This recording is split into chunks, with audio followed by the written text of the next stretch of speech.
everybody, and welcome to an all brand new edition of T Watches a Scary Movie.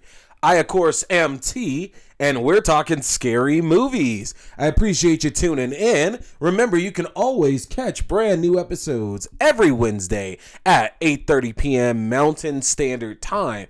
And if you subscribe to the YouTube page at youtube.com/C/Theron Reynolds Scary Movie, then you're going to get alerts for when new episodes are going up. So make sure to subscribe to the YouTube page so you can get alerts for when new episodes go up and other new videos that we put up as well.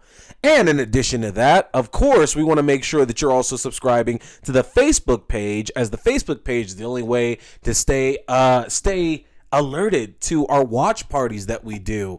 We do TV watch parties usually once a week, and then typically after the new episode comes out, we're going to watch a movie that has to do with the episode. So right now, y'all are still deciding between Event Horizon and Pandorum, so it's going to be one of those two tonight. And if you want to see which one, you got to subscribe to the Facebook group, which is facebook.com/group/T Scary Movie.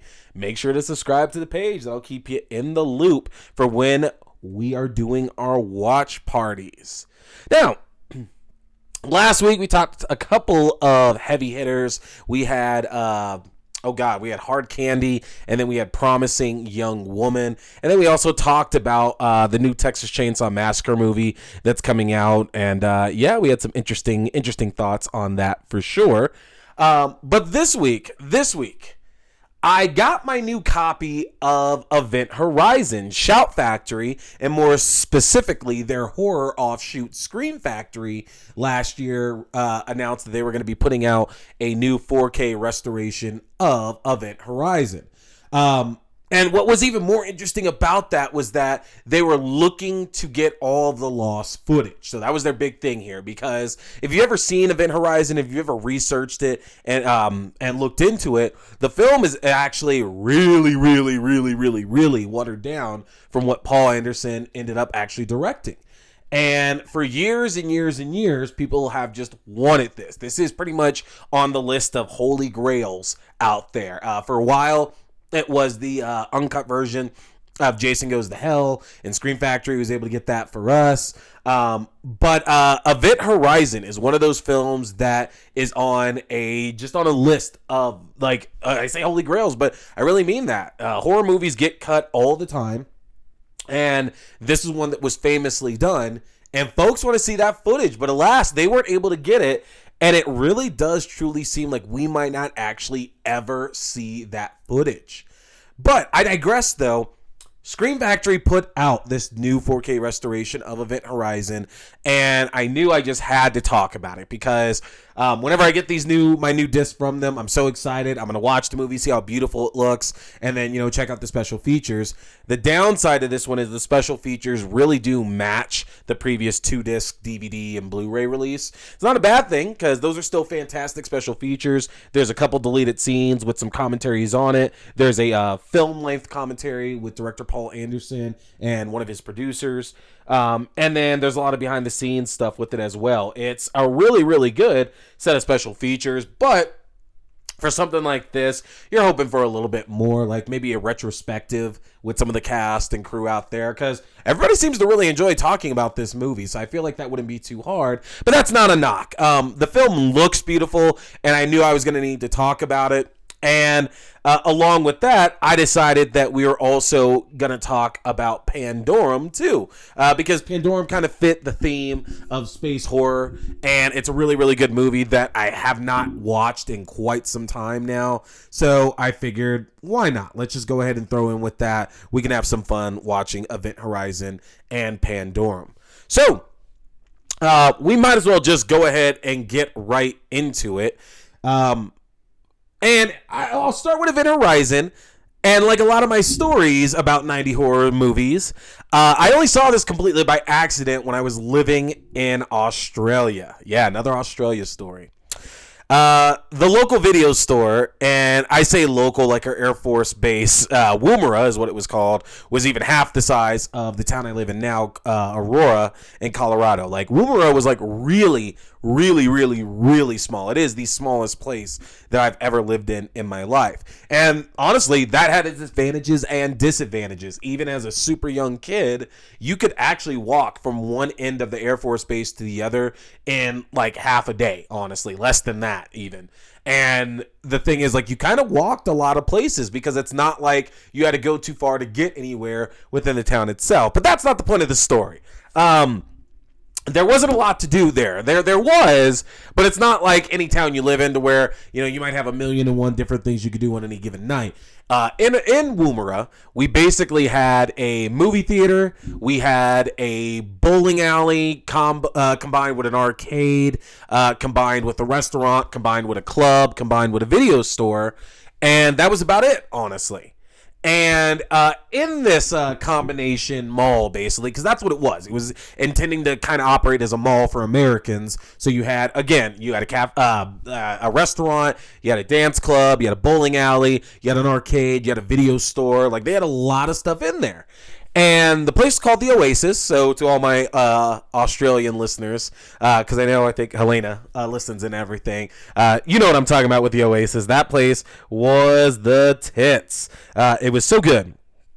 And they had a great video store. That is one thing I will say, is that video store in Woomera was awesome, especially if you were a horror fan, because they had so many horror movies in that store. It like, honestly, the only other section that had just as many were probably the kids section, because action, sci-fi, adventure, all that stuff, I mean, there was a lot, but it was nothing compared to the horror section. They had everything there. Absolutely everything. And the kind of rule was, when we went and rented movies, it was either we were renting one, or if we did rent two, it was like one for me and my sister, and then one for my parents. And my parents, they very rarely wanted to watch horror movies, but they do have actors that they like. That's just the way it goes. It's like, they might not really want to watch horror movies, but if somebody's in there that they like, they'll check it out. And my parents are big fans of Lawrence Fishburne. And so they decided they were going to rent Event Horizon. And I don't remember what me and my sister rented with it. It's stuck in my mind that it might have actually been Relic, and we took home the Relic and Event Horizon, but that can't be right either, because I feel like my mom rented the Relic, and that's how I ended up seeing that. I don't remember what we rented with it, honestly, but that's not even the point here. They ended up taking home Event Horizon, and we had it for the weekend. And I remember the first time I saw it, I only caught the second half of the film. I saw the later half of it, which, if you've seen the movie, you're not really missing a lot of vital information. The plot of the story is honestly not that complicated. The Event Horizon, it's a prototype ship designed by Dr. Weir, who was played by Jurassic Park Sam Neill. And what makes the ship so special is that it's been fitted with a gravity drive, which allows the ship to create a black hole, and then the ship can use that black hole to travel between 2 points in space. So it's instant transmission, basically. And upon its maiden voyage, the Event Horizon went missing, and it's been gone for 7 years. Nobody knows what happened to the ship, to the crew. No idea. And it was plotting a course somewhere near Neptune. And 7 years later, distress call is received, and the rescue vessel, the Lewis and Clark, that's led by Captain Miller, played by Lawrence Fishburne, are assigned to retrieve the vessel and its crew. The plot by itself is actually pretty terrifying, and I want you to consider something for a second. Star Wars, Star Trek, Battlestar Galactica, most space movies that you can think of feature some sort of warp speed, a warp drive, whatever. Just the idea of being able to move across space in a short period of time, okay? We're entering hyperspace, light speed, whatever you want to call it. Warp, engage the warp 9, whatever. We're used to that in TV and film, and we never give it much thought. It's not a real technology, obviously. Like, that is something that's completely fake, yet anything to do with space is typically rocking something like that. And we never actually give, like, the technology that is so commonplace to us, that's fake, by the way, a lot of thought, I feel. Like, I think the closest we got to it actually was Star Wars The Last Jedi, because I actually thought at the beginning of the film them dealing with like the rebels being chased by the first Legion or the First Order, whatever the hell it is, and they're using the light speed to like take them out and everything. I know a lot of y'all didn't like Last Jedi. I thought it was the best of the new trilogy, but that's irrelevant to this here. But my point is, though, the fact that something that doesn't actually exist and that it's such a big part of pop culture, and we're going to take that and make that something terrifying, is actually pretty genius. And every other medium, warp drives, the idea is it's just going to take you to your intended point, from point A to point B in a super short period of time. But in Event Horizon, while it does do that, the problem here is that there's just a short layover from point A to point B. And that short layover is hell. Yes, the Event Horizon's gravity drive does indeed work. But unfortunately, the side effect of having to go through hell comes with consequences one might expect. And I get it. Like, that sounds goofy as shit. You have a spaceship that somehow has to go through hell. And you have to keep this in mind. And this is a child's misconception here. The idea is that you dig down in the earth, and once you get to the bottom, you're going to get to hell. Basically, you're digging to hell because hell's at the bottom and everything like that. But in 2021, regardless of your beliefs, I just want to make sure we're all on the same page here. The earth is not flat. It is a sphere. And therefore, because it is not flat, when you dig all the way down, you're going to reach its core. You're going to die from that. And it'll be like hell is described, but that's not hell. It wouldn't make sense that hell is on earth, okay? That just doesn't make any sense at all. So it makes more sense that it's like a gateway. It's another dimension. And therefore, that's where Event Horizon can sell what they're doing. Because the idea is, doesn't matter that you're in space, hell is a dimension. And one unforeseen consequence of dealing with science that you don't understand is it's a portal to hell. And it's very Doom-like, honestly. For any of y'all that have played the video game Doom, the first-person shooter, it's been around since the early 90s. That's the idea for that, too, is that basically, a bunch of scientists create a portal to hell and demons emerge. And thankfully, Paul Anderson doesn't choose to go that route. That, a bunch of demons are coming out and it's about this crew fighting them off. I don't know if that would have been good or bad, honestly. I really don't, but I think the plan that they went with works much better. And as I said, the director of our film, Paul W.S. Anderson, he's the director of such classics you might remember, like Mortal Kombat and the Resident Evil series. And he helms a cast that includes Fishburne and Neal, as we said, but also Jason Isaacs, Jolie Richardson, and Kathleen Quinlan. There's a pretty good cast in this film, honestly. And it's very interesting because no marks against Paul Anderson or anything like that. But if you go take a look at Mortal Kombat, if you go take a look at the Resident Evil films, Death Race, things like that now, it's very interesting that this is the one that has the most credible cast to it. Like, you have some very big actors in this film. All the people I named: Lawrence Fishburne, Sam Neill, maybe not Jason Isaacs. Jason Isaacs is an incredible actor, but he's known to actually do a lot of genre stuff. But Jolie Richardson, Kathleen Quinlan. Like, those are big names to get in a movie like this. And then it kind of makes sense why we then could see Kathleen Quinlan in The Hills Have Eyes remake. Because, again, not a film you might expect someone like her to do, but this girl must love her some horror. And even with all that, think about the plot that I described. This is still Paul W.S. Anderson's most grounded film. He's made a film based on video games about Earth's greatest fighters fighting in another dimension. He's made a film based on another film based on a video game. 2 and 2, yeah. He's made another film based on a video game about a zombie virus that decimates the world. He's made a film where prisoners are offered the chance to get out of jail by racing in a Mario Kart deathmatch. And he's also made a film about two of the greatest hunting alien species squaring off against each other on Earth. Somehow a ship with a destination to hell is not the most outlandish concept that he's done. And the idea, like, it's further, like, cemented by the fact that when the crew start having their visions, because keep in mind, the story here is that the ship is possessed. Like, the ship itself, by going through this portal to hell, is actually possessed. And so all of the crew start experiencing hallucinations. And the idea is typically these hallucinations represent, like, their biggest failures. For example, Kathleen Quinlan's character keeps seeing her son. And one of the storylines in the film there is that in order to go on this rescue mission for the Event Horizon, she had to miss out on time with her son. So maybe it's an idea, and we're not giving more info on it, but maybe the idea here is that she's just a mom that's away all the time. She has no relationship with her son, so she feels guilty about that.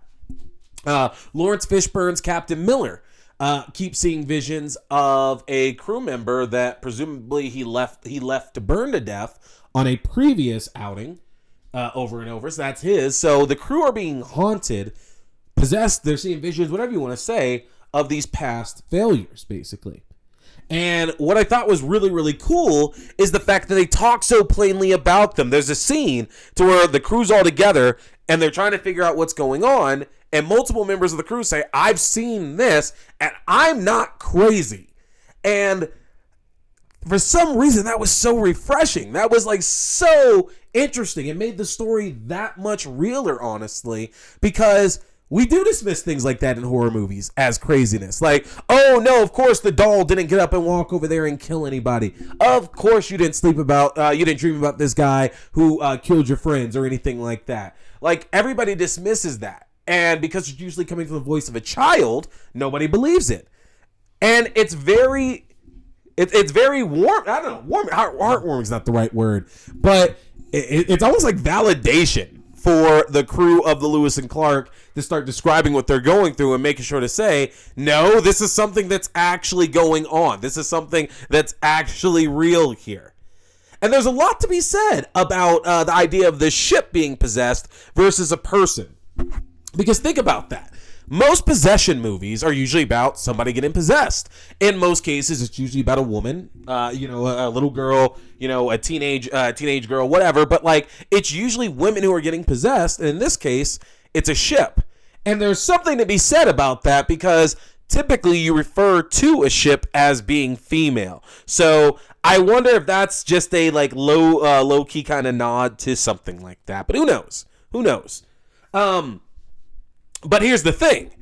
In possession movies, to where it's a person getting possessed, the idea is that they're going to try to fight it. There's eventually an exorcism, and bing, bang, boom, we're done. But when it's an object, morality really goes out the window. Like, if it's a person and they start killing people or whatever, then it's like, well, we have to kill you. We have to obviously kill you right now because you're a danger to the society. For example, The Exorcist 3. My absolute favorite of the Exorcist series. It's so good. It's so good. Scream Factory also released a very awesome Blu-ray in the last few years for The Exorcist 3 with the original cut that's so good.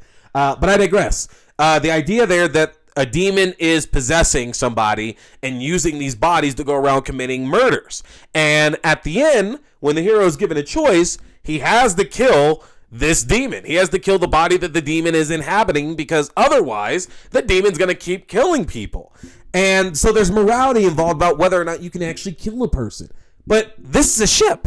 There is no morality at all with this. The ship doesn't have scruples, doesn't have a conscience. It wants to be used for the purpose that it has, which in this case is to bring souls back to hell. And you might actually be shocked if you've seen the film, if you've heard about it, that as gory as the film is, again, plenty of footage got cut out. Paul W.S. Anderson shot the film with all the gore and brutality included, and that's the way he presented it. But there was so much studio interference to the point to where they actually asked if there was a way to make the movie PG-13, that he had to cut the film down so much. And the film is R. Don't get it wrong. It's still R, and it's a pretty brutal R at that. But there's still so much that was cut out of it. And the idea here, unfortunately, is that Anderson himself has stated the footage is lost forever. Doesn't diminish the film because the cut that we got is still absolutely fantastic, but it would be awesome to see that footage. That would be a dying wish there, to get to see all that cut footage from Event Horizon.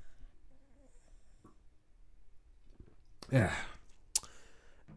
And I say that because if you look at the deaths in the film, a lot of them are actually still incredibly classy, if that makes sense. Like, the big one I want to mention is like DJ's death scene. That's Jason Isaacs. He gets pretty messed up by Sam Neill, but yet and still we don't see any of it actually happening. It's a lot of reaction shots from DJ and gurgling blood and stuff like that. And yes, we do see the end result, but it's not a torture porn movie. It's not like a Saw. It's not like a Hostel or anything like that. We're not really there to watch as it's happening. We're there to see the end result. And I think that's pretty masterful filmmaking by Paul Anderson because, whether or not footage like that is on the cutting room floor, the fact that the cut can still be very gruesome of what these shots imply, I feel still works so well for it. And we'll get it one day. One day I got to hold out that hope that it'll show up. I don't care what anybody says. We're still going to hold out hope that it'll eventually happen. And who knows? If it doesn't happen, that still could be a good thing because, again, some of the imagery is still hard to watch. And typically horror movies tend to pick on those who don't deserve terrible fates. The idea is the nicer you are, the more of a good person you are, and it's likely you'll receive an even worse fate. And what some of the characters endure through this film is brutal. It's like saying that, okay, if you're the nicest person in the world, we're going to cut you the worst, basically. And I get that some of this is possibly justifiable because, again, as I mentioned earlier, the underlying message here is that all the characters are dealing with horrors that they were at least partially responsible for. Like, the idea is presented that none of these people are innocent. None of these people are truly, good or anything like that. They all have some kind of checkered past. And we don't see that with all the characters. There's not enough time for that, unfortunately. But with the main cast, we're seeing a lot of that happen. And Anderson manages to keep the film from posing too many questions that could easily derail it because with everything happening with a ship going through hell, there are a lot of questions that could come up from it. But the film's ending leaves a lot for interpretation. I, for one, don't actually think it's as ominous as it appears, and it's more of a self-aware breaking the fourth wall kind of thing over anything else. And I think there's a lot of evidence to that. I mean, watch the end of like Mortal Kombat or Resident Evil. Like, those films end very self-aware. Especially the end of Mortal Kombat. That's like basically, all right, play the theme song. All right, fight pose. This is the end of the game, basically. And it's very over the top. I love it, by the way. That is such a great ending. What do you say? Foolish mortals, I've come for your souls. I don't think so. That is my grovelly Christopher Lambert accent there, because the man is French. So it's pretty bad. But anyway, that ending of Mortal Kombat is so damn good. But come on, it's cheesy as all hell. It really is, okay? And same with Resident Evil, okay? Alice gets out of the mansion. She gets to the middle of Raccoon City. She pumps a shotgun with nothing around. We zoom out to see the ruins of Raccoon City. Again, come on, that's over the top as all hell. This with the doors closing on the rescue ship, I really don't think that's actually saying, the ship still got him. The music would make you think that, but come on. I mean, I just think that's them saying it's the end of the movie, all right? That's the way it feels to me. It's like the end of Richie Rich. Remember, like the beginning of Richie Rich is the vault opens, and the end of Richie Rich is the vault closes. There's other better examples. I know using the Macaulay Culkin classic Richie Rich is not a great comparison, but it still serves the point.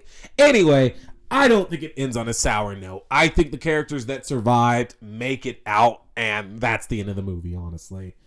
Now, as I mentioned, this review is really specific because the recent Blu-ray release by Shout Factory and their subsidiary Scream Factory includes a new 4K scan from the original camera negative. And oh my god, it's beautiful. It is absolutely beautiful. The colors are vibrant. Everything is like super, super clear. That blood is red, like real red. And I don't mean bad red. I mean as in, damn, that's like some real looking blood there. The details look great. That's also kind of the downside to it too. Only because you have to remember this film is over 20 years old. It's 22, 23 years old. And some of the special effects very much look like they're 23 years old as well. It's not a knock because at the time, I'm sure nobody would have said anything. But right now, especially with the way the quality of this cut looks, it's definitely noticeable. As I also mentioned, the rest of the special features are really carried over from the previous 2-disc DVD release. There's a commentary by Anderson and frequent producer Jeremy Bolt that's actually a lot of fun. And Anderson's commentaries are always a lot of fun. That guy is actually a joy to listen to on the movies that he'll actually drop commentaries on. He's really good. He's really good. His Resident Evil ones are so much fun, especially the one for Resident Evil Extinction. Listen to that. That is so much fun. They only show two of the deleted scenes. One of them is of Dr. Weir being briefed on the discovery of the Event Horizon and getting to listen to like the footage with the crew screaming. And the other one's towards the end that features an homage to The Exorcist, which, again, possession movie, so it makes sense. And yeah, that's Event Horizon. I would definitely recommend, if you don't own it now, to pick up the Scream Factory release. It is pretty phenomenal, and it's the definitive version of this, at least until somebody gets that lost footage. Definitely pick it up. It's out for sale right now. Otherwise, I do know they do have the 4K cut, I believe, is up for sale on most streaming platforms as well. Okay. Now, in trying to keep the theme, I did choose Pandorum as our second film, and it was completely unintentional. Paul W.S. Anderson, who directed Event Horizon, actually returns here with Jeremy Bolt, who was a producer on Event Horizon, to produce this film, Pandorum. And a lot of you might not have heard of this film. It didn't do really spectacular in theaters. It came and went fairly quickly. But if you're the kind of person who stays tuned to those kind of underground ones that are getting good marks, then you definitely got a chance to see this. Pandorum tells this tale of the Elysium. The Elysium is a settler's vessel that's set to colonize an Earth-like planet called Tanis in an effort to save Earth by lessening the drain on natural resources. Now, Corporal Bauer and Lieutenant Payton awake from hypersleep to find the crew missing, the reactor set to blow, and a group of cannibalistic monsters roaming for prey. Now, I remember seeing a trailer for this film, and it really, really downplayed the monsters, honestly. You can go and watch it, like the one that's out there right now. It does show like a bit of them for sure, but the trailer I saw barely showed any of that. It showed like a lot of the cuts of them running and the reactor's gonna blow and things like that. All the talking between the characters and talking about the Pandorum sickness itself, but not a lot about the monsters. And it made it seem that the story revolved around humans transforming due to some kind of space science experiment. And I'm not kidding. Look at the poster that I put up like for the poll today. That's the poster showing like Ben Foster's character, Bauer, peeling like a layer of dead skin off himself. And that was a big part of the promotion of this film, even in the trailers. And so it seemed like, I don't know if that was the intention of the director, obviously, but it probably was the intention of the studio somehow to make this seem like it was about people transforming into something. Like, you go crazy and then you transform, but what do you transform into? We don't know. And like I said, look at the poster if you don't believe me. And the funny thing about that is such a minor plot point to this that I actually kind of think it's ingenious marketing, because that is not what the movie is about at all. But one thing that a lot of us have said at one point or another is that horror movies tend to spoil a lot these days in their marketing. There's no surprises. You know everything about the movie before it even comes out, and that sucks because that's half the fun of a horror movie, is not knowing what to expect, honestly. And I still somehow ended up seeing it in theaters. And I don't know if it was a review I read. It might have been my boy Carlos who I ended up seeing it with. But who knows? But I'll tell you, I'm glad I did, because god damn, there is so much to like about this movie. This movie is so good. Ben Foster and Dennis Quaid play Bauer and Peyton. They are two members of the crew that are trying to piece everything together. And I'm a big Dennis Quaid fan. I love Frequency. I love Inner Space. I love Any Given Sunday. Like, that dude is so damn good, man. And he really gets a chance to shine.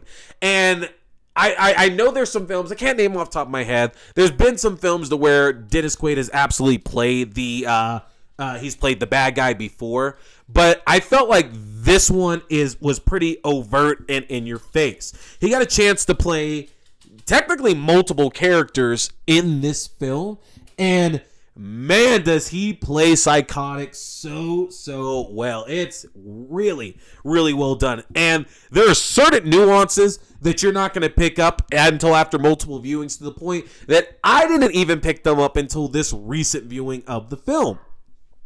Our other lead, Ben Foster, he's the chameleon kind of actor. Similar to somebody like Johnny Depp or Daniel Day-Lewis. Like, basically, they slip into all these roles that are very not normal, you know?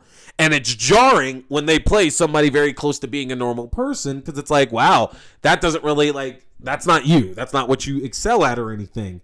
But this role actually really, really suits Ben Foster. He's playing basically the everyman hero who's there to save the day because the ship is exploding. And that's a big part of the film, is that we find out that the reactor is going to blow, and that Ben Foster's Bauer has to get there in order to basically reset the reactor so nothing blows up. Now, we're not given much information, okay? The ship's not moving. There's no crew in the bridge responding to Bauer and Peyton trying to reach them. And while exploring, trying to figure out what's going on, Bauer ends up coming across these creatures that are populating the ship. They're hunters. They have sharp weapons. They're cannibals as well, too, as he sees them eating another crew member. There's no idea where these monsters come from, but man, are they scary. And something that this movie really gave me similar feelings to was The Descent. For the longest time, I've called this film, it's The Descent in Space. And that's not really accurate, because it's not about a bunch of people trying to climb mountains in space and suddenly they get attacked by cave-dwelling monsters. But the monsters really do seem very similar to the cave dwellers in The Descent. They're definitely more intelligent, because it's clear that they're hunters. But in both cases, these are evolved humans. And again, we're past our 10-year note, so I can absolutely spoil these kind of things there. But the monsters in the film are some of the passengers. Basically, the implication is that this enzyme that it's given to all the passengers as they sleep, because it's a 123-year journey. So they all have to go into hypersleep, and they all wake up at different times and everything. And the implication is this enzyme that's fed to them in hypersleep evolved a number of these passengers into these monsters. They woke up and they basically had to evolve because they didn't have access to things like food or anything like that. And so they eventually evolved or devolved, whatever you want to say, until they became these pack hunting cannibalistic monsters. And they are so damn creepy. And the fact that they're actually they're able to form thoughts, the fact that they're thinkers, they are actually hunters and everything, makes them so dangerous. And they're vicious. They're using bladed weapons. They're biters. They're scratching. They're clawing and everything. These things are terrifying and so good. They're excellent foil to take away from what's actually happening.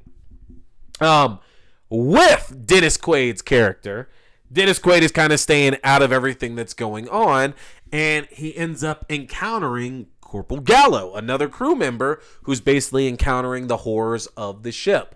But as the film goes on, we start to discover a lot of truths about Dennis Quaid's character, specifically who he actually is. And it becomes pretty apparent that something's off with Lieutenant Payton.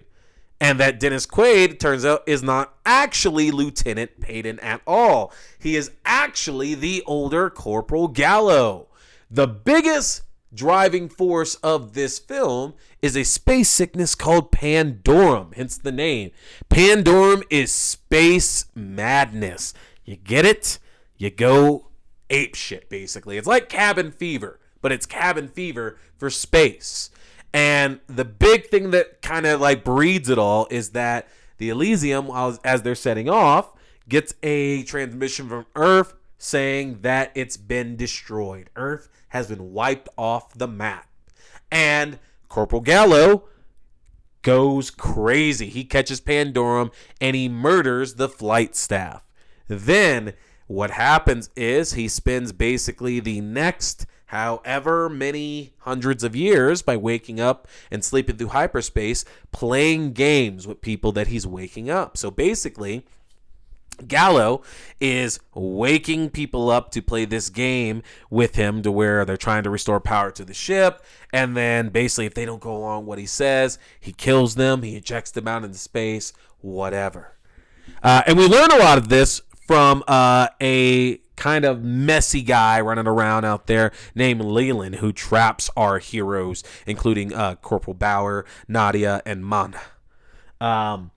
Leland kind of gives a lot of this backstory on our bad guy of the film. And it's so good because then as you go back and watch Dennis Quaid in the early parts of the film, you realize that he's slipping in and out of it as Gallo before Gallo's even there.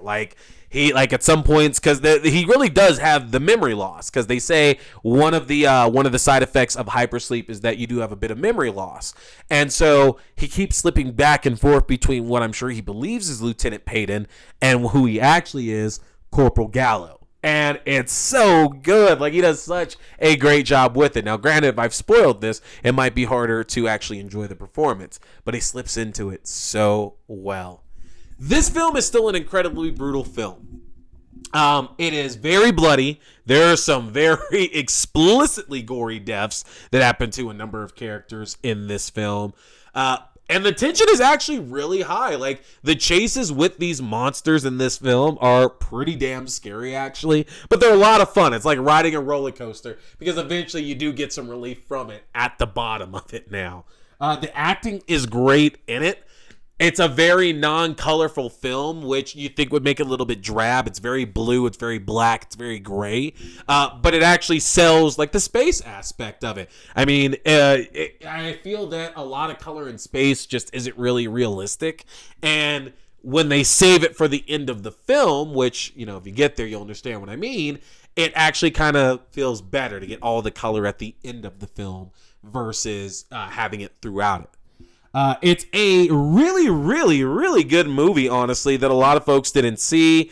I highly recommend it, honestly. It's on most streaming platforms. You can get a rental on that, and I believe Showtime has it for free right now as well, too. But check it out. We'll get to watch together one day. That's Pandorum. And that is going to do it for us, folks. Yes, we have reached the end of T Watches a Scary Movie. I want to remind you again, check out the Facebook page for the group, because if you do, you'll be alerted for when we are doing our watch parties like we have going on tonight. That's facebook.com/group/T Scary Movie. And then, of course, I also want to make sure that you go and subscribe to the YouTube page. If you subscribe to the YouTube page, you'll get alerts for when new episodes are going up. You can get there by, going to youtube.com/C/Theron Reynolds Scary Movie. That's our time, folks. Make sure to check out some of my more recent episodes. You can see in the links up here at the top. We will see you next week. I'm T. We've been watching scary movies. Stay scared.